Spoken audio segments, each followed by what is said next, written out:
Welcome to our YouTube channel. This is వీరు.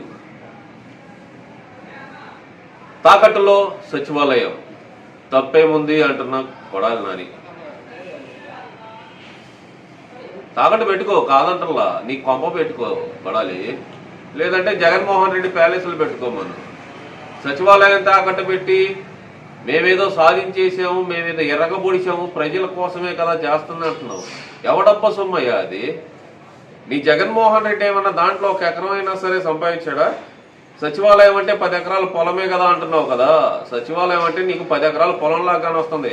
అది ఆంధ్రప్రదేశ్ ప్రజల భవిష్యత్తును నిర్ణయించే స్థానం. అది నీకు 10 ఎకరాల పొలంలాగానే వస్తుందా? అంతేలే, లారీ క్లీనర్ గాడివి నువ్వు. నీకు అంతకుమించి ఏం తెలిసిద్ది? అంతకుమించి ఏం తెలియదు కదా.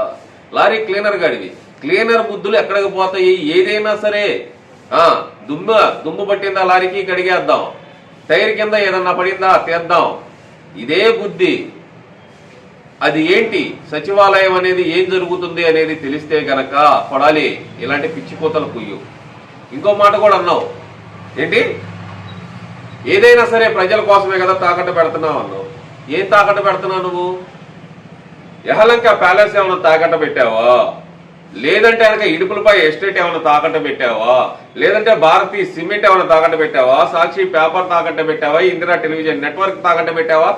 లేదంటే కనుక తాడేపల్లి ప్యాలెస్ తాకట్టు పెట్టావా? లేదంటే హైదరాబాద్ లోటస్ పాయింట్ తాకట్టు పెట్టావా? లేదంటే బెంగళూరు మంత్రి మహల్ ఏమైనా తాకట్టు పెట్టావా? తాకట్టు పెట్టింది ఆంధ్ర ప్రజల సొమ్మైన సచివాలయం.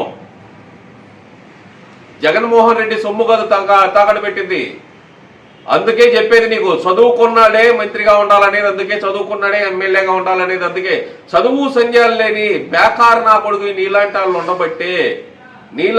ఉండబట్టే రాష్ట్రంలో రాజకీయాలు కానీ అవన్నీ ఇలా తయారై వచ్చినాయి. తాకట్టు పెడితే తప్పేంది అని మాట్లాడుతావు కదా, తాకట్టు పెట్టు. నిన్ను నువ్వు తాకట్టు పెట్టుకో, లేదంటే జగన్మోహన్ రెడ్డిని తాకట్టు పెట్టుకోండి, లేదంటే జగన్మోహన్ రెడ్డి ఆస్తులు తాకట్టు పెట్టుకోండి. మీరెవరయ్యా మా ఆస్తులు తాకట్టు పెట్టడానికి? ఎవరు మీరు?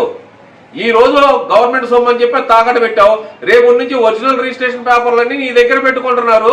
మా ఆస్తులు కూడా తాకట్టు పెట్టుకుంటావా ఏంది? సిగ్గుండాలి. కడుపుకు అన్నం తింటున్నావా, కంపలమ్మడ గడ్డి తింటున్నావా కూడా అర్థం కావట్లా. నిన్ను తిట్టాలన్నా కూడా మాకే సిగ్గేస్తుందిరా బాబు. చదువు సంజయలేని నిషానీ గడివి, నీకెందుకు అసలు రాజకీయాలు? ఇప్పటికైనా సరే కొంచెమైనా సరే వివరం తెలుసుకొని మాట్లాడటం నేర్చుకో. ఏమి మాట్లాడుతున్నావా అనేది తెలుసుకొని మాట్లాడు. అంతేగాని ఏదైనా సరే తాకట్టు పెట్టేశాం ప్రజల కోసం అన్నావు అనుకో, ఇలాగే నిన్ను తాకట్టు పెడతాం చివరికి. 2024లో కొడాలిగా చెబుతున్నా నీకు, 2024లో గుడివాడలో గుట్టలు తీసి తరవటం మాత్రం గ్యారెంటీ. Signing off.